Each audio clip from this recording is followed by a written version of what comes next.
En avril 2011, une famille française disparaît mystérieusement dans la ville de Nantes et ses environs. Xavier Dupont de Ligonnès, un homme apparemment ordinaire, marié et père de 4 enfants, devient rapidement le centre de l'attention lorsqu'il est constaté que toute sa famille a disparu. Les voisins rapportent qu'ils n'avaient rien remarqué de particulier dans leur vie quotidienne, une maison rangée, des enfants qui allaient à l'école et un Xavier discret, réservé, mais bien intégré dans le quartier. Tout semblait normal, trop normal peut-être, pour ce qui allait devenir l'un des mystères criminels les plus fascinants de France. Pourtant, derrière cette façade paisible se cachait une réalité inquiétante. Xavier Dupont de Ligonnès vivait au-dessus de ses moyens, accumulant dettes et pressions financières qu'il tentait de masquer à ses proches et à la société. Des amis évoquent des tensions croissantes, des emprunts non remboursés, des problèmes professionnels et des signes d'angoisse que Xavier cachait habilement derrière un sourire et un comportement irréprochable. Les enfants, bien que scolarisés, semblaient mener une vie ordinaire, tandis que la mère, Agnès, gérait le quotidien avec diligence. Des détails anodins prennent aujourd'hui une signification troublante. La routine des courses, le rangement méticuleux de la maison, les activités scolaires, tous ces éléments masquaient une tension croissante et une obsession du contrôle de Xavier sur sa vie et celle de sa famille. Lorsque la famille disparaît, le quartier commence à s'inquiéter. Le chien est laissé seul, le courrier s'accumule, et les voisins constatent l'absence prolongée de la famille.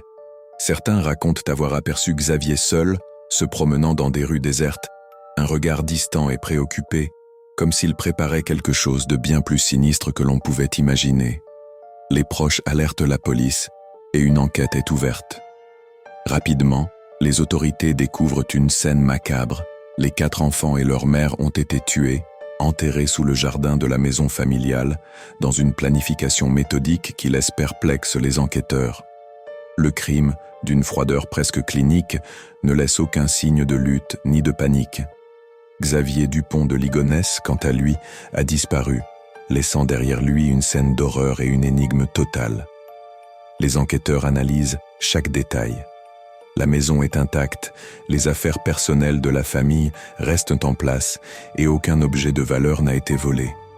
Le déroulement des événements laisse penser à une préparation minutieuse.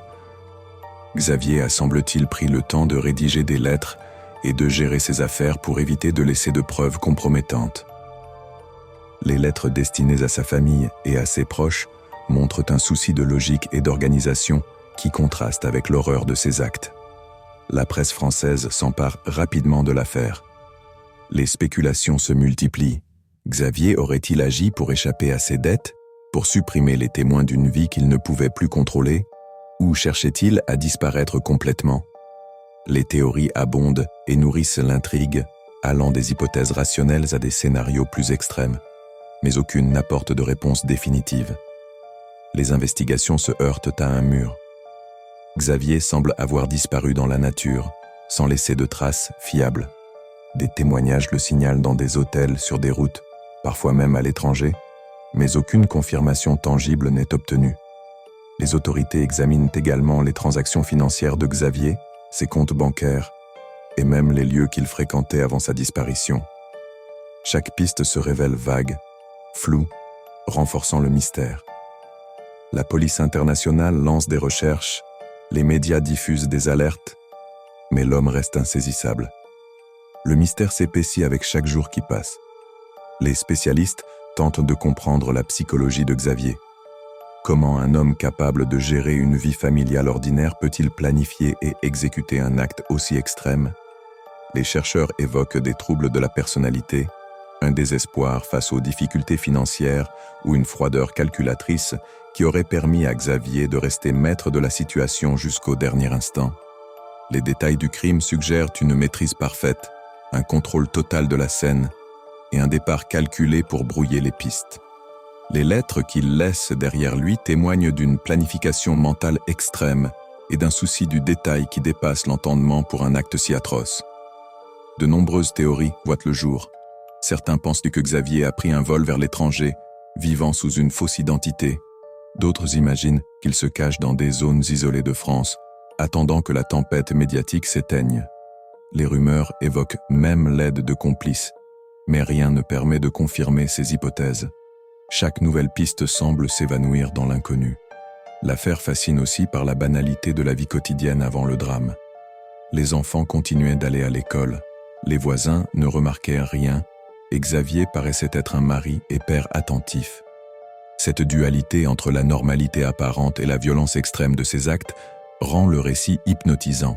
Les historiens, journalistes et amateurs de criminologie restent captivés par cette énigme où l'homme disparaît complètement après avoir commis l'irréparable. Même les détails matériels de la maison alimentent le mystère. Les volets fermés, le courrier intact, les objets personnels laissés sur place. Aucun indice tangible ne permet de reconstruire la dernière journée de la famille ou le plan exact de Xavier. Les documents officiels, les comptes et les objets du quotidien montrent un ordre impeccable, presque irréel, face à l'atrocité du crime. Chaque détail observé semble soigneusement orchestré pour semer le doute et augmenter la fascination autour de l'affaire. Avec le temps, l'affaire Dupont de Ligonnès reste un symbole de mystère criminel contemporain. Elle combine préméditation, disparition totale et normalité apparente pour créer un récit unique et troublant. Chaque nouvelle tentative de retracer la vie de Xavier, chaque analyse psychologique, ne fait qu'ajouter au mythe, car la vérité complète semble rester hors de portée. Les théories continuent de circuler, de l'exil volontaire à la disparition dans des circonstances inattendues, mais aucune n'a jamais été confirmée. Aujourd'hui encore, l'affaire continue de captiver. Documentaires, enquêtes et articles explorent chaque détail, chaque mouvement, chaque hypothèse. La question reste la même. Comment un homme a-t-il pu effacer toute trace de sa vie et de sa famille?